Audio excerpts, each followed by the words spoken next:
చాలామంది ఈ కాలంలో ఒక్కసారి పెళ్ళయిన తర్వాత పిల్లలు పుట్టిన తర్వాత అనుకోకుండా ఏదో ఒక పరిస్థితుల వలన వైఫ్ చనిపోవడము, హస్బెండ్ చనిపోవడము, మళ్ళీ రీమ్యారేజ్ చేసుకోవడము అవి కామన్గా జరుగుతున్నాయి. ఇదివరకట్లాగా ఉండట్లేదు. ఎందుకంటే సొసైటీలో ఈ యొక్క అట్మాస్ఫియర్లో బ్రతకాలి అంటే ఒకరికొకరు తోడు ఉండాలి. ఎవరికి వాళ్ళే అయిపోతున్నారు. పిల్లలు పెద్ద అయిన తర్వాత పిల్లలు వదిలేసి వెళ్ళిపోతున్నారు. ఈ విధమైన ప్రాబ్లమ్స్ చాలామందికి చాలా జనరేట్ అవుతున్నాయి. కాబట్టి ఆస్తులు ఇవ్వడం వరకు తల్లిదండ్రులను బాగానే చూసుకుంటున్నారు. ఆస్తులు ఇవ్వకపోతే తల్లిదండ్రులను బాగా చూసుకోవట్లేదు. కాబట్టి ఈ ప్రాబ్లమ్స్ అన్నీ చాలా ఎక్కువగా అవుతున్నాయి. సో కొంతమంది మగవాళ్ళు వ్యాసెక్టమీ ఆపరేషన్ చేయించుకున్న తర్వాత కూడా మళ్ళీ వైఫ్ చనిపోతేనో లేకపోతే ఏదైనా ఇబ్బందుల వల్ల డివోర్స్ అయితే తర్వాత మళ్ళీ వేరే పెళ్లి చేసుకోవడం అనేది జరుగుతుంది. సో వ్యాసెక్టమీ అయిపోయిన తర్వాత మళ్ళీ మామూలుగా పిల్లలు పుట్టరు. కాబట్టి అలాంటి వాళ్ళు చాలామంది అడుగుతూ ఉంటారు వచ్చి ఏం చేయాలి డాక్టర్ గారు అని. సో వ్యాసెక్టమీ తర్వాత ఈ మధ్య కాలంలో అయితే ఒక్కొక్కసారి కొంచెం రీకెనలైజేషన్ అనేది ట్రై చేయొచ్చు. అలా కాకుండా వ్యాసెక్టమీ ఎప్పుడో కనుక చేసుంటే రీకెనలైజేషన్ చేసినా ఒక్కోసారి సన్న ఫైన్ ట్యూబ్యూల్స్ మరలా కలిపి కొట్టడము అంత తొందరగా సాధ్యం కాదు. కాబట్టి లోపల టెస్టిక్యులర్ టిష్యూ ఉంటుంది కదా, ఆ టెస్టిక్యులర్ టిష్యూలో మగవాళ్ళ యొక్క బీర్జాల్లో లోపల వీర్యకణాలు అనేవి తయారవుతూనే ఉంటాయి. లోపల మళ్ళీ రప్చర్ అయిపోయి మళ్ళీ నార్మల్గా ఆ ప్రోటీనేషియస్ మెటీరియల్ అంతా కూడా లోపల అబ్జార్బ్ అయిపోయి ఆ యొక్క ట్యూబ్యూల్స్లో తర్వాత కొత్తగా స్పెర్మటోజోవా అంటే శుక్రకణాలు పుడటానికి అనుకూలంగా జరుగుతూ ఉంటుందన్నమాట. సో శుక్రకణాలు పుడుతూ ఉంటాయి. అవి బయటికి రావడానికి ప్రయత్నం చేస్తే అక్కడ ఎక్కడైతే ట్యూబ్స్ కట్ చేసేస్తారో వ్యాస్ డిఫరెన్స్ని వాటిని కట్ చేసేసి మరలా వాటిని కుట్టేసేస్తాము. అక్కడి నుంచి బయటికి రావడానికి వీలవ్వదు. కాబట్టి ప్రెగ్నెన్సీ అనేది మామూలుగా రాదు. కొంతమందికి 1-2 కణాలు 3 కణాలు అట్లా కొంచెం 1 మిలియన్ అట్లా కొద్దిగా వచ్చే అవకాశాలు కొన్ని రోజుల వరకు ఉంటాయి.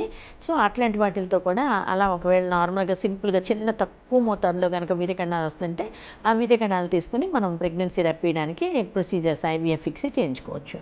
లేదు ఒక్కోసారి అసలు బయటికి అసలు జీరో, ఇంకా వ్యాసెక్టమీ తర్వాత అసలు ఇంకా అలా బయటికి కొంచెం కూడా రావడం అనేది జరగట్లేదు, ఎజోస్పెర్మియా ఉంది. అప్పుడు ఏం చేస్తామంటే టెస్టిక్యులర్ స్పెర్మ్ యాస్పిరేషన్ లేదు పెరిక్యూటేనియస్ ఎపిడిడిమల్ స్పెర్మ్ యాస్పిరేషన్ పీసా అంటాము.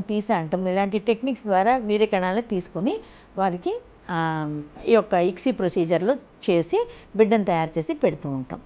కొంతమందికి ఏముంటాయంటే ఒక్కొక్కసారి వ్యాస్ డిఫరెన్స్ ఏదైనా ఇన్ఫెక్షన్ వచ్చి అక్కడ క్లోజ్ అయిపోతూ ఉంటాయి. సో దానివల్ల వాళ్ళకు కూడా బీర్జాల లోపల వీర్యకణాలు తయారవుతూ ఉంటాయి.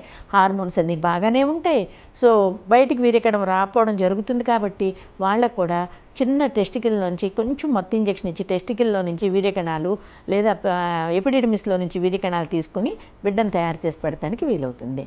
అలా వీలు కాని వాళ్ళకి ఒక్కొక్కసారి బయాప్సీ కూడా చేస్తాము. టెస్టిక్యులర్ బయాప్సీ అంటాము. అంటే ఎక్కువసార్లు చేయము. ఇది చాలా కొంచెం ఒక చిన్న 1 మిల్లీమీటర్ 2 మిల్లీమీటర్స్ సైజు ఉన్న యొక్క టెస్టికల్ని మాత్రం చిన్న పీస్ని తీసుకుని దానిలో టెస్ట్ చేసి ఒక్కోసారి వీర్యకణాలు అందులో ఉంటే ఆ పీసులో మనం వీర్యకణాలు ఉన్నాయి అనుకునేది అంటాము. అలాంటప్పుడు మనము పీసా చేయడానికి కూడా వీలుగా ఉంటుంది. ఒక్కోసారి వాళ్ళ హార్మోన్స్లోనే ప్రాబ్లమ్స్ ఉంటాయి. FSH బాగా హై లెవెల్కి వెళ్ళిపోవడము, LH సరిగ్గా లేకపోవడము, ఒక్కోసారి కొంతమందికి థైరాయిడ్ హార్మోన్ ప్రాబ్లమ్స్ ఉన్నవాళ్ళు వీళ్ళందరికీ కూడా ఒక్కోసారి వీర్యకణాలు అసలు సరిగ్గా ఫార్మేషన్ అవ్వకపోవడము, మంచిగా జనరేట్ అవ్వకపోవడం జరుగుతూ ఉంటుంది. వాళ్ళల్లో ఆ యొక్క హార్మోన్స్కి మనం దానికి సంబంధించి ట్రీట్మెంట్స్ ఒక్కోసారి ఇస్తే బెటర్ అయిపోవచ్చు. ఇట్లా కూడా జరుగుతూ ఉంటుంది. ఎంత బెటర్ అయినా కానీ మామూలుగా మనకి మంచిగా వీర్యకణాలు సూపర్గా తయారయ్యేలాగా తయారవ్వో ఆ కొంచెం బెటర్ అయినప్పుడు ఆ యొక్క వీర్యకణాలు తీసుకుని మనం వీటితో బిడ్డను తయారు చేసి పెట్టుకోవడానికి అన్ని విధాలుగా ఆప్షన్ ఉంటుంది. సో ఈ విధంగా మనం వ్యాసెక్టమీ అయిపోయినా కానీ వ్యాసెక్టమీ అయిన తర్వాత లేదు ఒక్కొక్కసారి ఆ యొక్క వ్యాస్ డిఫరెన్స్ కనుక క్లోజ్ అయిపోయి ఇన్ఫెక్షన్ వలన బయట బీర్జాల లోపల వీర్యకణాలు తయారవుతూ బయటికి కనుక వీర్యకణాలు రాకుండా ఉంటే వాటిల్ని కూడా మనం కొంచెం వచ్చే వీర్యకణాలను తీసుకుని లేదు టెస్టిక్యులర్ స్పెర్మ్ యాస్పిరేషన్ కానీ టీసా ప్రొసీజర్స్ చేసి వాటి ద్వారా మనం బిడ్డల్ని పుట్టించవచ్చు. కాబట్టి ఈ పద్ధతిలో మీరు డాక్టర్ యొక్క సలహాలు తీసుకుని దాని ప్రకారంగా ఫాలో అయితే మంచిది.